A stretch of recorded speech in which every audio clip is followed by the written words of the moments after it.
এবার এইচএসসি পরীক্ষার্থী। আমি কনস্টেবল মোশাররফ রহমান, এবার এইচএসসি পরীক্ষার্থী। আমি এখানে আসছি আমার বাবার বিচার পাওয়ার আশায়। কারণ যে বাবা তার সন্তানদেরকে অস্বীকার করে, যে বাবা তার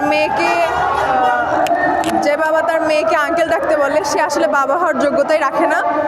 তো এই আসলে 7-8 বছর ধরে আমরা এরকম নির্যাতনের শিকার।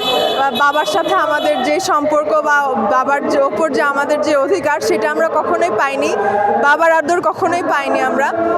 সাবেক শফিকুল ইসলাম শিমুল আওয়ামী ফ্যাসিস্ট সরকারের আমলে তার দেহরক্ষী থাকাকালীন সে অনেক অনৈতিক সম্পর্ক এবং অনেক অনৈতিক কর্মকাণ্ডে যুক্ত হয়ে পড়ে, যার কারণে সে আমাদেরকে অনেক মারধর এবং নির্যাতন করত।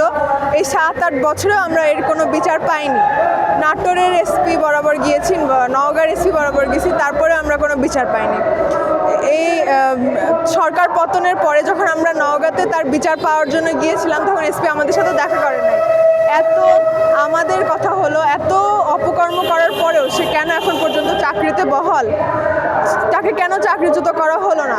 যেখানে আমাদের প্রতি তার কোনো খোঁজ খবর নাই। বাবা কী জিনিস সেটা আমরা জানি না। বাবা সাথে আমাদের কোনো যোগাযোগ নেই। একটা সন্তান তখনই তার বাবার বিরুদ্ধে যায় যখন সে সব কিছু থেকে বঞ্চিত হয়।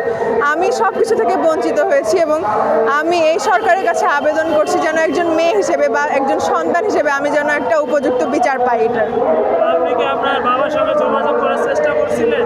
না, তো উনি আমাদেরকে অস্বীকার করেন জন্য উনি আমাদের সাথে কোনো যোগাযোগ করেন না। অনেকবার যোগাযোগ করার চেষ্টা করেছি, কিন্তু উনি ফোন ধরেন নাই। ফোন দিলেও গালিগালাজ করতো, অকথ্য ভাষায় গালিগালাজ করতো। অটোমেটিকলি এখন তাদের সাথে আপনাদের কোনো না, এখন কোনো যোগাযোগ নেই।